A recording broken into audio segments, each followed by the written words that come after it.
Good afternoon. My name is Eduardo Lugo. I am going to be moderating this panel, this session. This afternoon we have here Ervin Vargas, Sara Mourinho, Lawrence Navy, Thyman Braham, and Pernil Dalhar, that we are going to be discussing about the energy transition. This is going to be an open panel. We are going to start asking some questions, and the idea is to discuss about the opportunities of the new sources of energy in the maritime industry. A common barrier in this industry is that there is a wide range of source alternatives, and there is a holistic way to. There is not a holistic way to tackle that right now. There are several initiatives that are taking place in this moment. Everyone is trying to find the right way to solve energy issues, and there is not a clear indicator on where are we heading now. We had yesterday and today sessions in the morning, some ideas on LNG, for example. There is methanol, there are other sources of energy. So we will be discussing how to tackle that and how to get this transition to carbon neutrality to zero emissions. So there is a challenge, and we are all facing that because the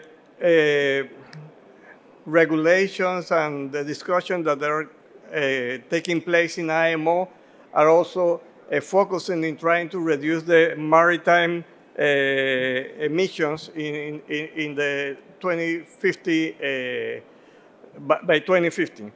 So we will start introducing our panelists. Ervin Vargas is a marine nautical engineer, graduated from the Panama Nautical School, more than 20 years of experience.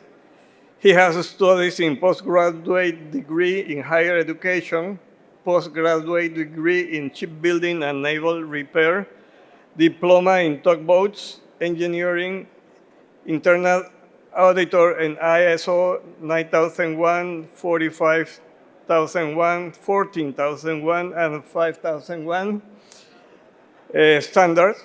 Has a train-to-trainer course on energy efficiency, ship operation organized by the IMO, and specialized in technical courses in maritime sustainability. He has participated also in meetings with the IMO MEP, the Maritime Environment Protection Committee, and meetings of intersectional working groups to reduce the emissions, the gas emissions in the maritime industry. Our second panelist is Lawrence Navin. Lawrence has joined the Methanol Institute in 2013. He has worked in the U.S. Chamber of Commerce, U.S.-India Business Council, the U.S. Department of Commerce International Trade Administration, the Overseas Private Investment Corporation, now the U.S. International Department of Finance and Corporation, and in the U.S. Senate. Lawrence holds a bachelor's degree in arts in international relations from the University of Delaware and a Master of Arts degree in international commerce and policy from the George Mason University. Sara Mourinho is the DP World Senior Director of Sustainability for the America region. Is responsible for developing and implementing the company's regional sustainability strategy and ensuring that its business operations remains as aligned with the environmental, social, and governance goals of the company. Sara is a global leader in developing and implementing comprehensive sustainability strategies, enhancing in global decarbonization initiative. Thiman, our next panelist, is a mechanical engineer, an industrial engineer working with Damen since 2015, taking care of construction of various types of offshore equipment, offshore patrol vessels, sailing training vessels, and other project managers that he has developed. A lot of shipbuilding experience in his career. He continued his career in commercial role with the Damen America sales team, being responsible for Central America for the last 6 years. Perlene Dagger is our last panelist. She is an international business executive with more than 25 years of experience and leadership in multinational companies. She has focused on transformation and innovation in the maritime industry in global corporations, as well as by providing support to emerging companies and strategy advisors. As mentioned, we will be discussing energy transition in the ports and maritime industry, and some of the topics that we will be discussing right now. Why are there so many different green initiatives, and are these working together? What is the difference? How do you see this challenge of all these different initiatives that are taking place in the maritime industry right now? First, we have to identify what is the challenge and barrier what we have. Example, we have a lack of training and technical expertise. This is some of the challenges that we have. We have a limited access in some areas about the new technology, also state capacity in inadequate infrastructure, and also the absence of incentive to create the green policies. If we know that, we have opportunities. That's the reason that we are here. We have to create the transfer of technical knowledge. Yeah, this is something like a very important. If we bring that, we have a solution, and also the collaborative part with the different stakeholders involved in the same level to attack what is the barriers. Immediately we bring this opportunity to many the less developing country can contribute it in this solution of the maritime decarbonization. I just said, if we need just an equitable transition, we need to engage all the stakeholders. We need to bring it all together. Here we have a multidisciplinary sector. I am from the academia. They have also for the construction building, design. We have also from R&D and also for leadership in the shipping sector. We have also from the fuel sector, yeah, and also with the port sector. If we engage all these people the same place, we created what we need. Okay, we need a human element. If we bring a new technology, the human element is the first actor involved in this. Because without them, we cannot contribute, we cannot make a just transition, an equitable transition, the human element. Also, we need the establishment of a regulatory framework. When we establish a regulatory framework, everybody knows what is the global standard for the fuel bunkering operation. This is what they think. Okay, we created that. Also, we make the roadmap. The roadmap is to create something like, as I mentioned before, created an interinstitutional high commission level in all developed countries to create a roadmap to establishment the high commission or high level commission for the maritime transport sector. And also we involve the port, we involve all the logistic, as I mentioned, that is important to take in consideration all actors, don't leave no one behind. This is the first stage that we have to look in forward. Okay? This is something, if some of the... Sure. I think I would maybe turn it a little bit around and say, do we really see that much green going on? We claim that we see a lot of green stuff, and we see that there's a lot of talk about us changing the industry to become green. Yet, we are far from reaching any of the goals that we have set, for instance, in the 2018 GHG strategy by IMO. We see people, we see companies try to do it, take initiatives. But one of the complexities in shipping is that it is international, it is heavy capex, and it is highly intertwined. So the individual company can bring green vessels to the water, but if we don't have the green fuel to put on those green vessels, it doesn't really make any difference. And even if we have the fuel and we have the vessels, but we don't have the infrastructure and the handling ability in the ports, we are still getting nowhere. So what we're trying to do in the Center for Zero Carbon Shipping, and much more important, what we think we all should do is to try to collaborate across the full value chain to create coordinated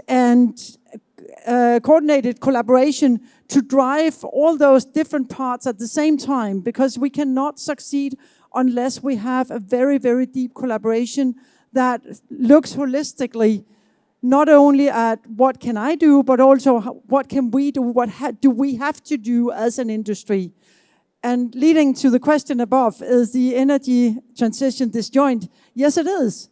Because we have not yet reached the level where we are actually taking the right steps to accelerate the production of green fuel. Thank you. Yeah, I'd like to echo, I think, but what both Irvin and Pernilla said. At the Methanol Institute, we are the trade association for the methanol industry. So traditionally, our members consisted almost entirely of methanol producers. But over the last 4 or 5 years, that's changed dramatically. Our membership's almost tripled, and most of the new members we see are in the maritime industry. They're ship owners, folks like Maersk, CMA, CGM, COSCO, MSC, and also the folks who are startups who are trying to create and build these renewable methanol production facilities. So, we look at ourselves a little bit as a lab for getting these disparate people together. We've worked some on getting, the fuel producers and the ship owners together to try to find ways that we can sort out this gap, between the price of renewable methanol and existing fuels, and also, how we deal with the supply issue. I think some of this we'll get into probably in more detail a little later, kind of the mechanisms that can be used to do that. But I just add that I'm here, and thank you to the folks at TOC for inviting me, because I realize, I think what my fellow panelists have said is we need all the stakeholders to be together. So it's not just in our case the fuel producers and the ship owners. It's the ports and the terminals as well, and everybody else that's involved. And so I'm happy to be here and be able to make some of these connections. I think there is a misperception that the industry is not working together, that there is not a multimodal, end-to-end effort already underway to address the energy transition. If you're familiar at all with the Smart Freight Center, which is headquartered in Amsterdam in the Netherlands, you will know that since 2012, they have been working specifically to bring together all of the different players, all of the different stakeholders in this industry, focused on this topic, to try to create a center, which is why it's called the Smart Freight Center, for finding the solutions, both from a data standpoint and from a market standpoint. The number one reason that we are struggling with this is because of competition. I work for a marine terminal operator. I've worked for other marine terminal operators. This, I will say, out of all of the segments of the industry that I've worked for, the marine terminal operators are the least willing to engage, the least willing to be collaborative until recently. The Clean Cargo Work Group, which has been going on since the early 2000s for container shipping, is light years ahead of where the terminal industry is, and for a lot of good reasons. When you look at the end-to-end supply chain, the terminals are not a large percentage of the carbon. They're not a large percentage of the emissions, but they're stationary. You have communities that are living around those terminals. You can't move them. The second part of that is that the port authorities have traditionally been the ones doing the emission inventories, making the emission reduction plans, and engaging in these political, high visibility initiatives without engaging the terminal operators. When I was in my last role, there was a green corridor project that came up, and I reached out to the Port Authority and said, I would love for us to be involved in this. And I was told no. We already have enough players. There's no room. And my response was, well, that doesn't make sense. I work for the terminal operator. We have the equipment. Why would you not want us involved? Oh, we do, but we've got the port authorities and it's just too many people at this point. This is starting to change slowly. You may have seen at COP28 last year, DP World, where I work, and APM Terminals got together to create the Zero Emission Port Alliance. This is yet another proliferation of initiatives. I'm aware of this, but it's the very first step for the marine terminal operators to start to work together. So I think there's competition is in our way. We're using it as a competitive advantage and not willing to collaborate with each other. And then there's a misperception that the industry is not working together. And so you get more and more people saying we need to solve this, we need to do something about this, and you just keep creating more and more initiatives. Thank you. I think that you have reached a point where everybody agrees. This is not just shipping or the maritime side of the business, but it's a total supply chain that is focused on trying to get cleaner, greener. So it's an effort. It's an effort of all the actors in the supply chain participating in trying to identify ways and alternatives to reduce gas emissions. Another thing that you mentioned, collaboration, that is important. Everybody is trying to find a way to collaborate and find solutions to reduce gas emissions. And one question that I would have, Tayman, since we are investing in trying to implement ways on reducing emissions, what is the view of a shipbuilding or a ship owner in trying to implement this kind of solution? For example, some people discuss that probably the cost of having clean energy, new fuels, is going to be higher. And what is the point of view of Damen in this? How do you see the implementation of new alternatives in the way of someone who build and to own, who build vessels and to own vessels? Yeah, thanks. Quite an interesting question, by the way. We as Damen, we took this mission of sustainability really seriously. Our vision is to become the most sustainable shipbuilder in the world. That being said, all our ships that we build, the designs that we make, how we build our vessels, we try to do that in the most sustainable way. Of course, there is a lot of discussions going on these days. What will be the future fuel? I would like to mention that we already have a future fuel. It's electric. There is some discussion about it. Is it really green, yes or no? But the electric ships, tugboats specifically, exist. What will be the future fuel? Biodiesel, methanol, ethanol. There are many options today on the table, and nobody really knows where we're going.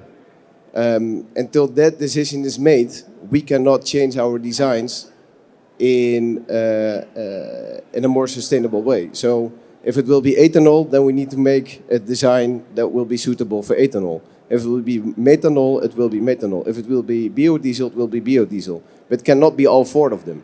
We cannot, and I think that counts for the whole shipbuilding industry, you cannot have 4 or 5 different types of fuels in your vessel or construct 4 or 5 different types of fuels in your vessels, because it's not going to add up. What I also would like to mention on the previous one is that where they were talking about terminals and the whole industry as an ecosystem should go in one direction. To my personal and to our opinion, I think you should just start. As a terminal, you can also say to your operators, for example, to your tugboat operators, guys,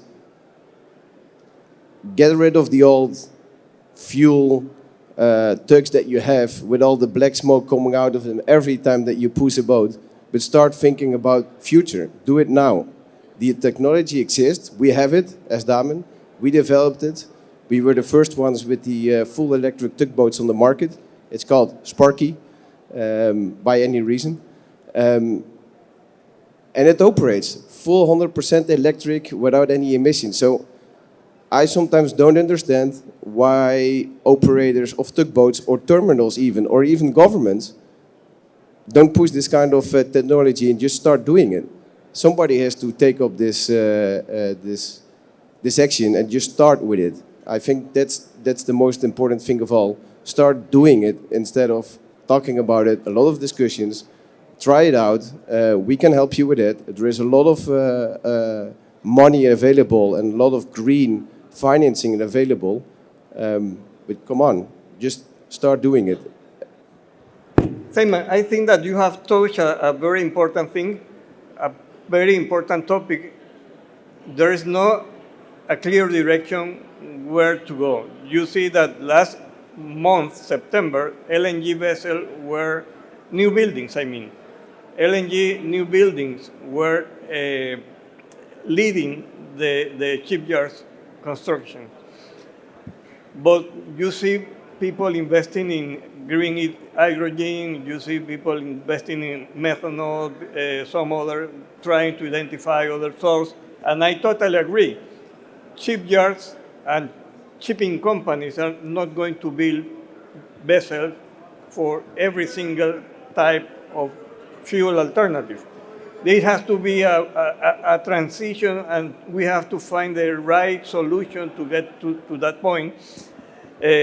One of the main issues that have been discussing in the IMO is the issue of who pays for this transition.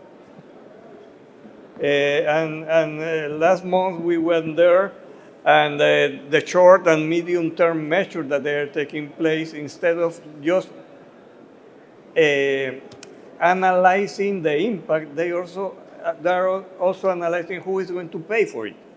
So how do you see the public and private sector working together in trying to find a solution, in trying to get a way to this transition for energy? You want to go, Permin? Yes, with pleasure. First of all, we will all have to pay. And we will all have to pay whether we do nothing or whether we do something. Maybe the distribution between how much each of us will pay will differ. What we see today, by doing maybe not nothing, but not doing quite as much as we should to handle the climate crisis, is that a lot of people are paying from being dismissed from their houses, from suffering from severe drought because the land where they're living is getting too hot. We see the Panama Canal not having enough water. Fortunately, it does right now. Let's hope that lasts. But on the other hand, we see too much water in Pakistan. So everybody will have to pay one way or the other. If we want to drive the climate, or sort of to manage the climate crisis, the logic approach would be to say that we pay for what we use. Today, all fossil fuel is implicitly subsidized. Nobody pays for the environmental damage that we are causing. Despite that, actually in '92 at the Rio Declaration, it was put in that we should internalize the cost that we're putting on the environment. But we don't do that in maritime industry. So that's where in the IMO negotiations, if we can put a solid levy on the carbon, that will be an element of closing the gap. We need somehow to make it more attractive to use green fuel than to use black fuel. Again, that should be normal because the total cost of using black fuel right now is what we all see as a consequence of how the climate changes. But the problem is that we can't change that on an individual basis. So we need some very strong regulation that closes that gap and ensures that there's the right incentives to actually invest in green. On top of that, we have the complexity within shipping that it is a global business where you might operate green somewhere, but your willingness to pay might sit in a different place. So we also need different business models that can solve the fact that the physical world and your willingness to pay is not necessarily aligned. That's where we're coming up next month with a book and claim system where we're separating the transportation service from the environmental impact. Essentially, if you have a vessel sailing green from Chile to Japan, your Japanese customer doesn't want to pay for that. The Chilean operator can take the greenness as kind of a token and sell that to, say, IKEA, who wants to move furniture from Indonesia to Rotterdam. That's a way that is known from the electricity sector, where you're de-risking your investments into green assets, and at the same time you're accelerating the investments by harvesting the willingness to pay, despite that not exactly sitting where the service is being offered. So, slightly long answer to say that we need regulation, we need new business models that help that regulation being effective, so we incentivize the investment into green assets. Sure. Yeah, thanks, Pernilla. I agree with really all of that. I think, I just add that we do need these new business models, and we need to be moving faster than we are. But we're also not going to get there overnight. We're trying to, the international bunker market is huge. It's something on the order of 300 million metric tons. And as an example, the global methanol industry is 100 million metric tons, and probably only 1 to 2% of that at this point, if that, is green. So we look at how do we start moving through the transition, right? And to meet some of the regulations that already exist, like the EU ETS and Fuel EU Maritime. They allow for pooling mechanisms where you can use some percentage of green fuel in a pool of multiple vessels in order to meet the targets, which will ratchet up over time, and you'll need to have further and further reductions in your carbon footprint. But yeah, I think the other thing I guess we can talk about and will is specifically what kind of mechanisms are we going to see. What's happening at the IMO this week in the Marine Environment Protection Committee. The Methanol Institute recently gained consultative status to the IMO, so we now, for the first time, rather than being part of the delegations of other organizations that we're working with, are able to go there ourselves and advocate for things, market-based mechanisms to try to address these problems. I actually have a different perspective. I don't think regulation is what we need. I think what we need is more understanding and more willingness to take the solutions that the industry is putting forward. I work for DP World. We are very committed to reducing our emissions and recently became Science-Based Target Initiative validated for our greenhouse gas emission reduction strategy, which means that we've strengthened our reduction commitment from 28% by 2030 to 42%. Those reductions will be made regardless of regulation, regardless where necessarily the business case makes sense.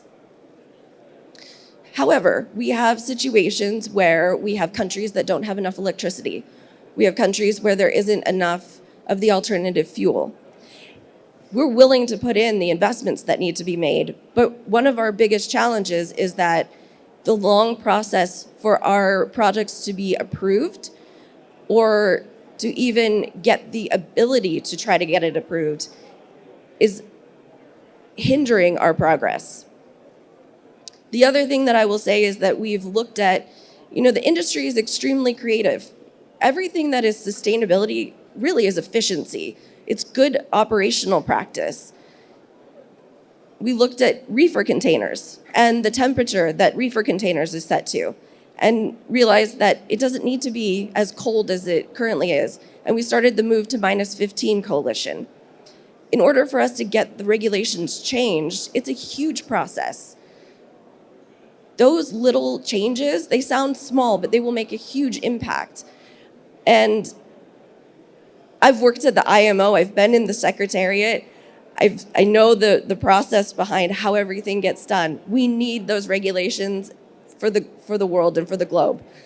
But I think that the number one thing we need to do is harness the creativity and the innovation of the industry and listen to what they're saying and figure out a way for them to get over the barriers to implement their solutions. Okay, when we're talking about the just equitable transition, we have to look in. I think we need regulation, but that regulation, we need a regulatory framework. And this, how we can obtain this regulatory framework about experience. Example, if we want to make a shipbuilding design, we have to look in what is the rule that we have to design the ships. We have to comply with the safety regulation of construction of the ships. We're looking in some of the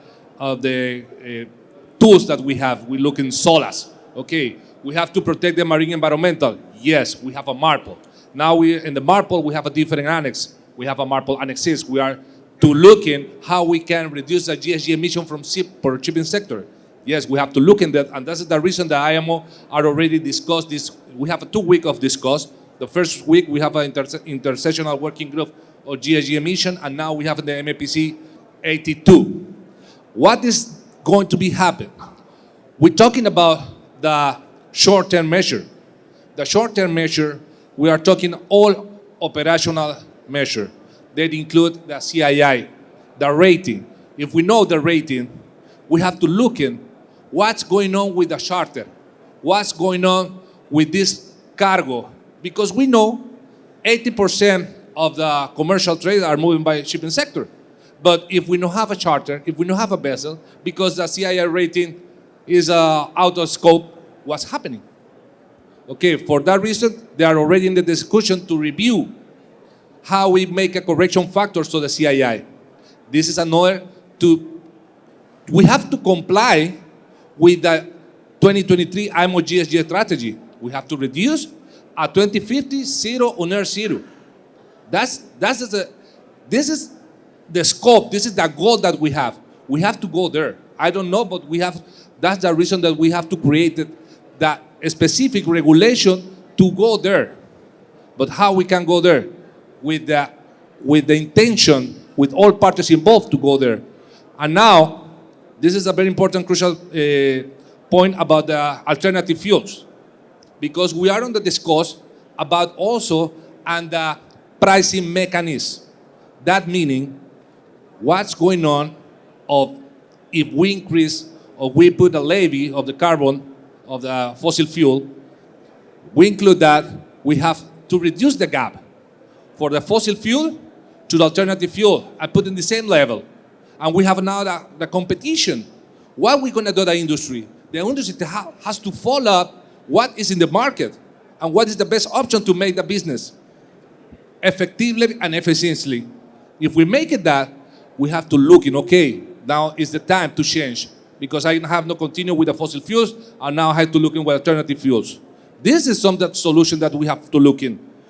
Because everybody knows the shipping industry is about the business, but the business have to comply with the rules. And if we have the rules, we have to go there. Thank you. I agree. Regulation is needed. Just if you want, as a basis. Nowadays, you see that most of the global shipping companies have been investing in new equipment and new technology. The same occurred with the terminal operator. You see the global terminal operators implementing electrical vehicles, automation, and all kind of new technology in terminals, not only in developed countries, but in developing countries. So sometimes you see that in some countries that there is no regulation. They have been investing in trying to minimize the carbon footprint. So that's something that, in my point of view, yes, regulation is needed. We need to set a basis. And from there, everybody has to comply. And you see that there have been efforts, a lot of efforts, companies like DP World, APM Terminal, ITCSI, and others, they have been investing in equipment that this is not written in their term of reference or in their concession contract, but they are doing that because it is a corporate decision to go that way. So I think that it is important. Global companies have the resources, they do have the technology, they do have access to find research and development. So I think that that is the way to try to make it happen, not only for developed countries, but also for developing countries. If I may add one thing to what you're saying, you're illustrating exactly why I believe more in the industry approach versus the regulatory approach. At DP World, as you said, we are doing huge investments in developing countries, in electric equipment, in trying new technologies. I've worked for other companies where trying to meet the regulatory requirements is incredibly difficult. It's prescribed, it's expensive, it's very limited. And what I've been able to do in the not quite year that I've been with DP World has been light years beyond what I was able to do under regulation. Yeah, what I would like to comment on how this whole story is, a ship has a lifetime of almost 25 years. So if you want to innovate, if you want to change, it takes time. And from tradition, the shipbuilding industry, I also think the shipping industry, is quite conservative. And new things, innovation, they are not the early adopters of new things. And like I said, at 20 to 30 years, the lifetime of a ship, ship owners are not that willing to invest a lot of money in improving their ships. So they keep on going with the old-fashioned vessels. Not sure if somebody of you has the golden egg or the golden idea how to promote that ship owners will replace their old ships faster, or maybe find a way that that in the lifetime of 20, 30 years, they can already reduce their emissions. Yeah, this is good. This is good because now the life of the vessel is already reduced. When I'm talking about the CII, that meaning if the ship is outside of scope, that meaning they are not chartered, they are not cargo, they reduce the operation, maybe they cannot operate it, the ship already. And after you have to think it, what the ordinary have to do without money, without operation, without the ship is not moving. Because without the ship is not moving, without no cargo, the ship is no produce nothing. Okay, what is now? We have a Hong Kong Convention.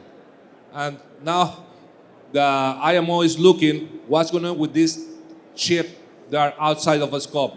That meaning we have to look in to make a new construction, but all of the existing ships which are out of the scope, they have to scratch, they have to use that material to make it another things, to make the metal, the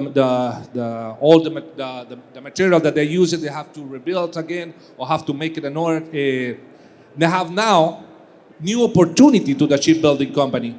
You have to make it because this stage or this area they are coming is a crucial for all the shipping sector. Because in 2030 we have to comply with the ambitious goal that we have. And many of the ships, I think, we have in 2033, 2034, the fleet have already to reduce because some of them, they are not complying with the rule that we have already now. I think looking about that, I think the shipbuilding already, if you look now, something about the reference, the EH markets say from the complete fleet now, they have a 7% using alternative fuel. That meaning start to increasing the use of alternative fuel in the fleet. That meaning maybe they change in 2030, maybe they increase the fleet for using alternative fuel. That's the reason they have a new order, new ship ordering. We have to look in that. And now in Latin America, in our region, we have to look in, hey, we have to bring something to them. That's the reason that we have to create that hub of bunkering to bring that alternative fuels, or how we can bring that. This is a collaboration that we need with all stakeholders. And also that I mentioned before, we have to reskilling and upskilling, because the human element is also very important in this sector, because without seafarers, without port personnel terminal involved in that operation, they are not coming to the just and equitable transition. Yeah. So with regard to kind of, I guess, whether you're going to get people to construct new ships sooner or make investments into existing vessels, they're both possibilities. I would say there's now around over 300 methanol vessels on the order books, but the major engine manufacturers, especially MAN, also offer retrofit kits. I guess going back to 2015, the first vessel that was on the water and operating on methanol was the Stena Germanica, which is a ferry that operates between northern Germany and Sweden. And that vessel had Wärtsilä engines, which were retrofitted to be able to run on methanol.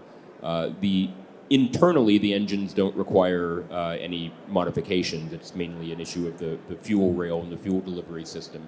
So, these are definitely things that can be done. I just think, you still are kind of looking at this problem that we come back to again, the chicken and the egg problem of vessels enabled to run on a certain fuel versus the supply of that fuel, and where you're getting that supply. And I agree, I think, with a lot of what Sarah said about, the industry and companies being able to go beyond what regulations allow you to do. And to speak from personal experience, as we've joined the IMO with an observer status, navigating the bureaucracy of just trying to get ourselves accredited and people to be able to attend meetings and everything, there is a lot of bureaucracy in an organization like that. But I think the kind of underlying fundamental problem of how we create alternative fuels at a price that people will accept, or that people just have to accept, because you're equalizing the price of the existing fuels with the green fuels. And I don't think we're going to make any of the timelines that we want to make if we don't do that.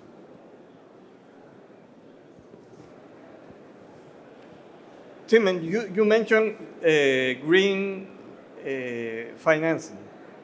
Is that something that you have been applying in Damen to get financing for new buildings in new energy built equipment? Yeah, for sure. So we are based in the Netherlands. There is a lot of green financing by the government available. Also with the European banks, a lot of green financing is available. And we use this green financing in order to finance the construction of our vessels alone, but also to sell our vessels to customers that have issues or have problems with the higher capex of, for example, an electrical tugboat. Everybody knows that electrical cars are a little bit more expensive than the old fuel cars. Same applies with ships. The electrical ships are still more expensive in capex than the old-fashioned fuel vessels. However, in OPEX 9 to 10, they are way more economic. In order to realize this higher capex to buy a vessel, we can knock on the doors for free financing, and you see that the interest rates are way lower.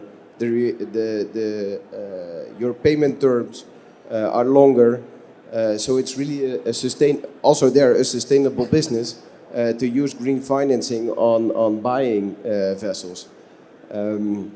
So we really try to promote it. It's working well. But still, the acceptance and I'm repeating myself on the electrical vessels and especially the electrical tugboats is still lagging behind. The solution is there, and we don't know exactly why they're not taking it, and we are still waiting for the first tugboat operators, the biggest one of the world, that are going to say, okay, give me this electrical tugboat, I will operate it, and we can finance it for 1 year. You can give it back afterwards. It's all regulated, and we're still doubting why they're not knocking our doors to say, give me this boat for 1 year, I will try it out. Even the Panama Canal here in Panama, they're not knocking our door, give me the electrical tugboat. We will try it out for you. And it's all financed, and this green financing is really a good deal. But I have the doubt, or we have the doubt, why you're not doing it? Pernil, are carbon markets a viable alternative to reduce CO2 emissions? And what do you think about the trade corridor that has been establishing around the world?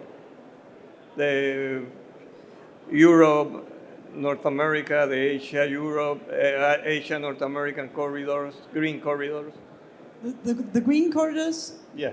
Let's be clear about the green corridors. So they are, the green corridors were initiated by the Climate Bank Declaration that was signed at COP26 in Glasgow 3 years ago. And the whole idea is to make a microcosmos where you can transport goods green between two ports.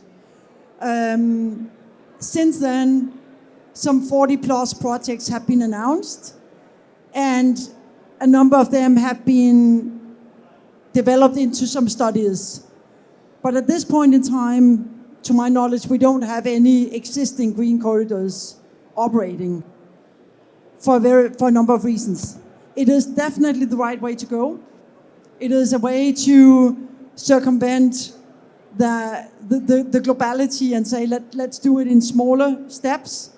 But it takes a lot of effort, and it takes a lot of investments from the full ecosystem. The green transition is for the maritime industry is assessed to have a cost around $2 trillion, and 80% of that is land-based. So it is fuel production and it's infrastructure. So to make a green corridor come live, there's a need to identify how do we finance it. And yes, there's green financing available, but so far, at least we have not seen any place where there's green financing available to deliver a proper green corridor. But again, it's the right way to go. It's a way to make smaller steps in order to get fully green. Talking about carbon credits as an alternative, as I explained before, we believe that a book and claim system where we maintain the trading within the industry, that will de-risk investments and hence accelerate the transition.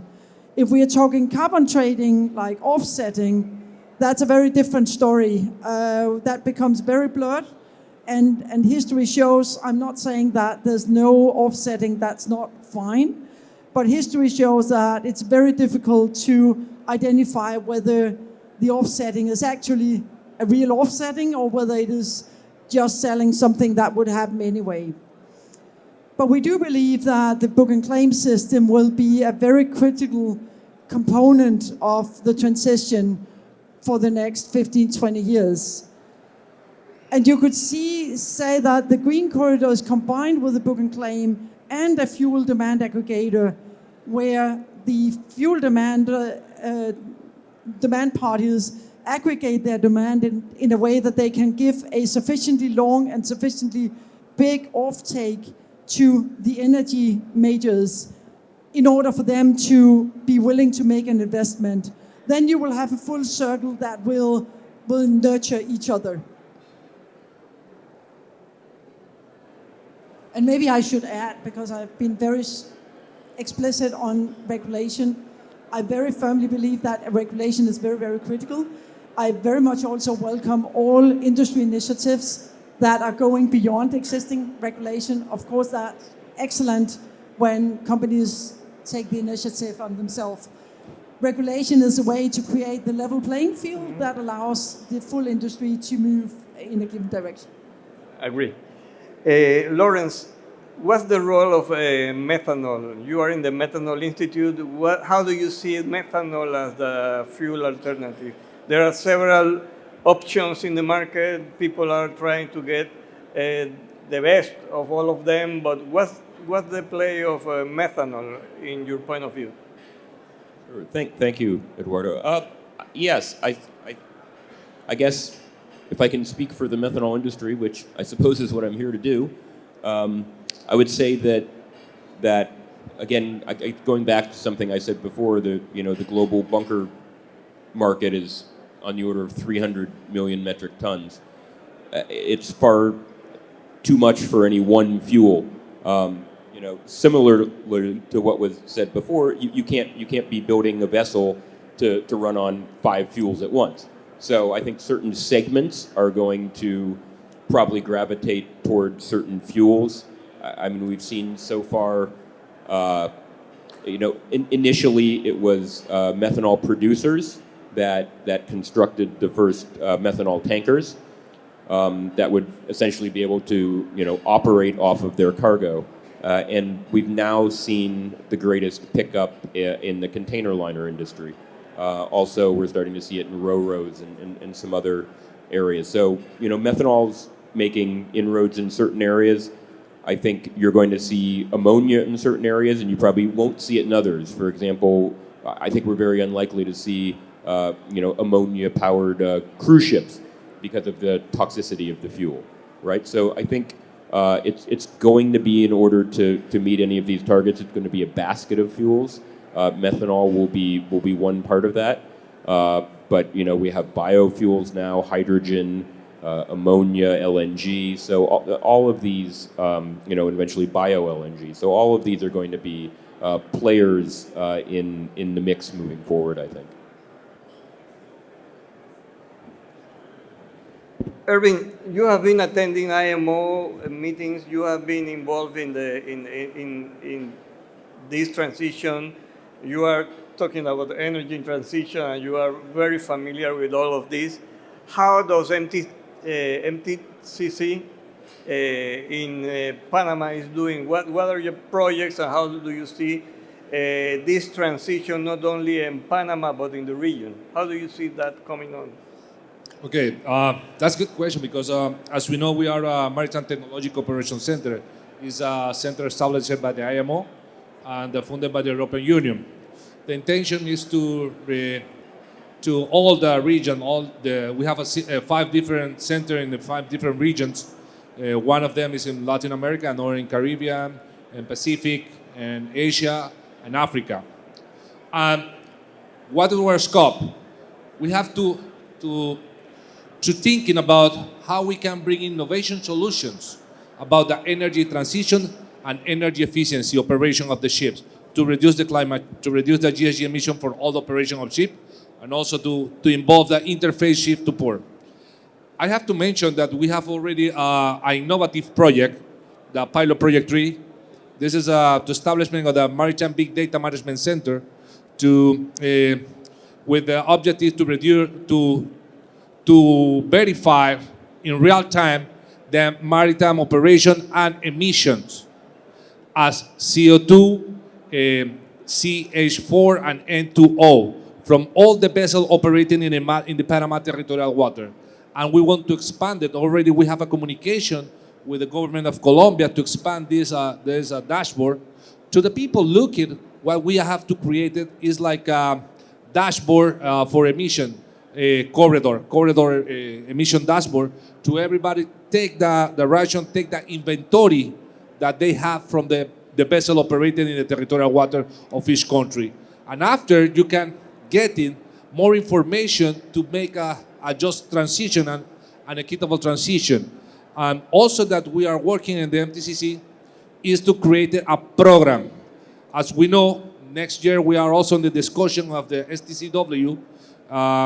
This is a convention to standardization on training and certification of the seafarer to people who work on board. We already at the International Maritime University is one of the centers where they have approval of the IGF code. What is this code? This is for the seafarer who work in vessels who have gas as a fuel on board. That's meaning in this year we have already 3 cadets working on the LNG ships.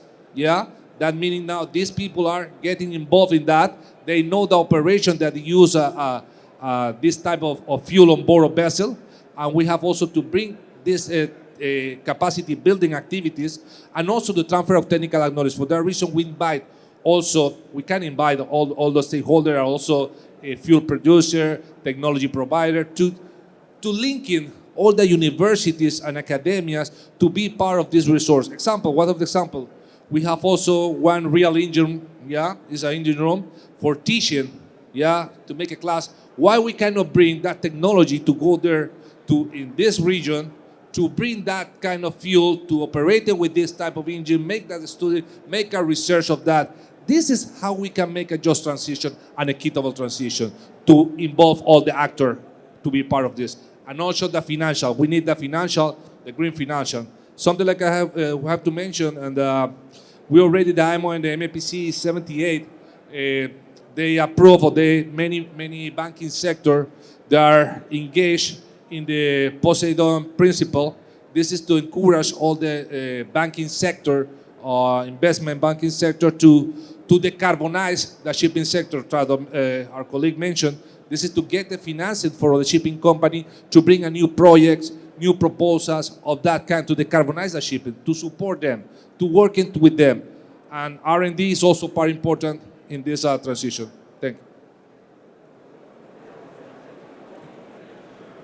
Any question, any comment from the floor to the panelists? Anyone?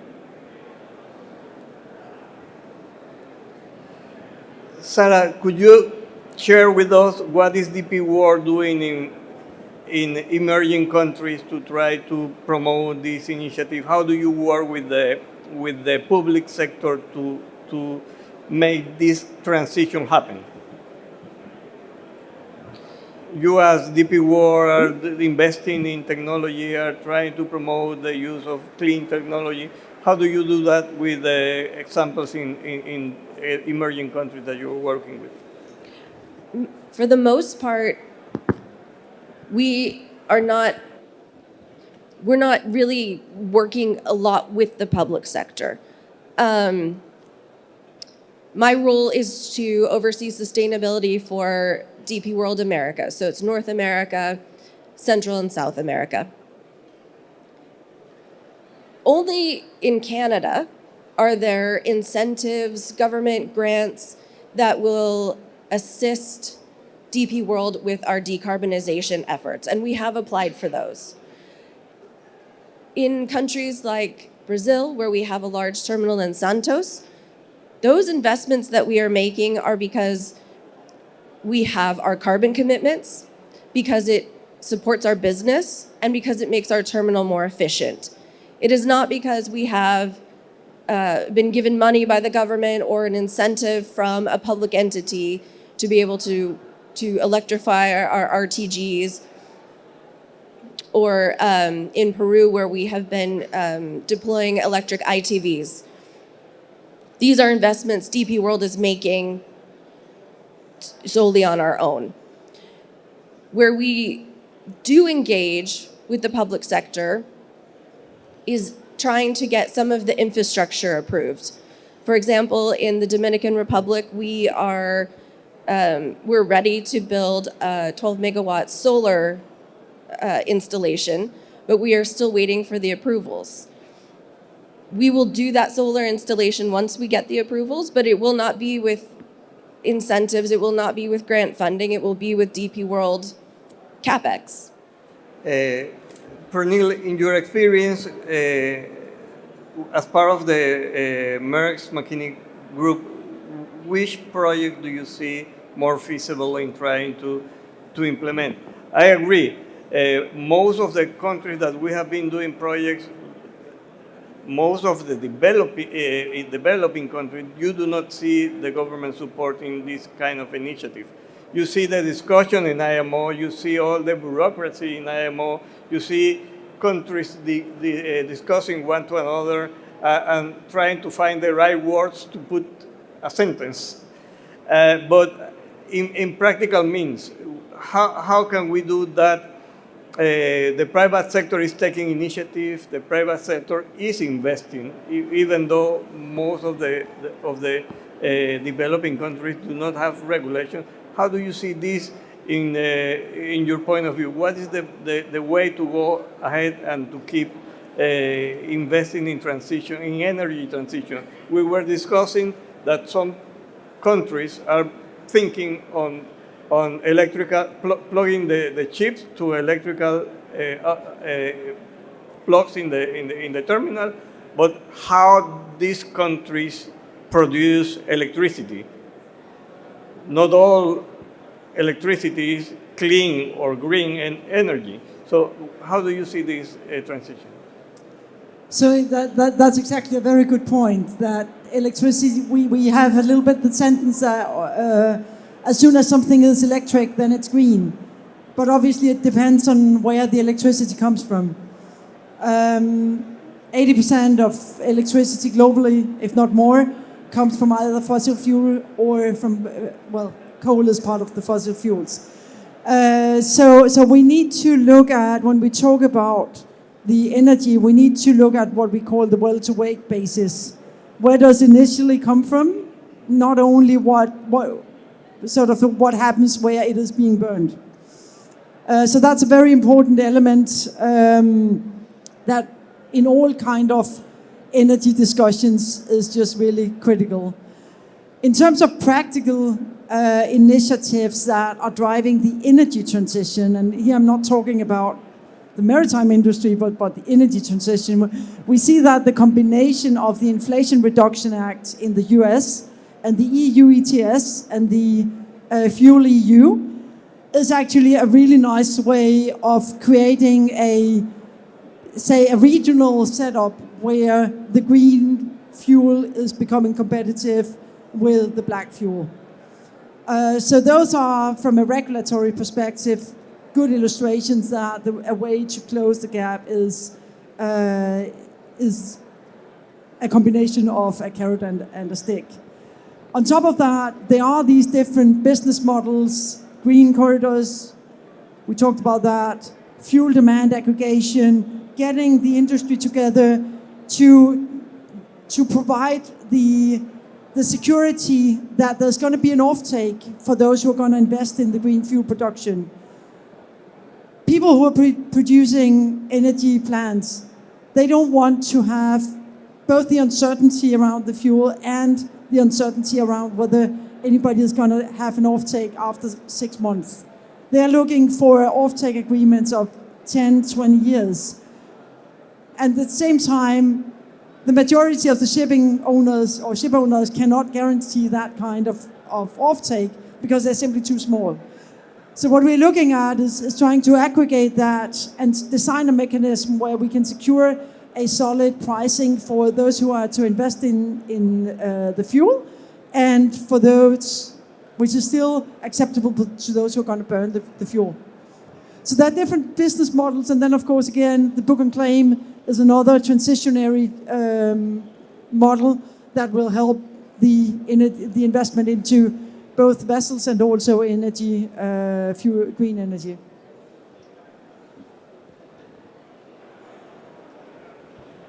Thank you. We are running out of time. If you have any question, the last one, so we can then. Any comment? I'd just like to make one comment.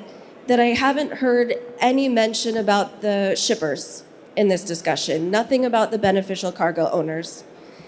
And I think that is an oversight that needs to be corrected.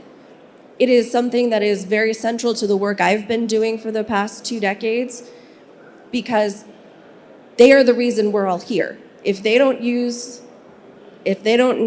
our services, we don't exist.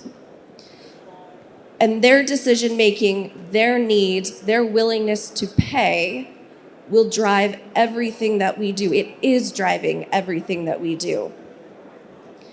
The one thing that I have been telling everyone that I'm working with in DP World who is focused on sustainability is go find your commercial team. Go talk to the people that are selling our services to find out what our customers want, what our customers are willing to pay for. That tells me where we need to be looking beyond regulation, beyond DP World's commitments, to find out what's important.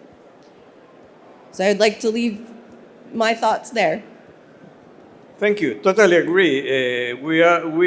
Our industry depends on cargo. So if we do not have cargo, we do not have port, we do not need beach vessel, we do not need. So I totally agree. We need to. Some of the large global companies or ship owners, they're also going in that direction.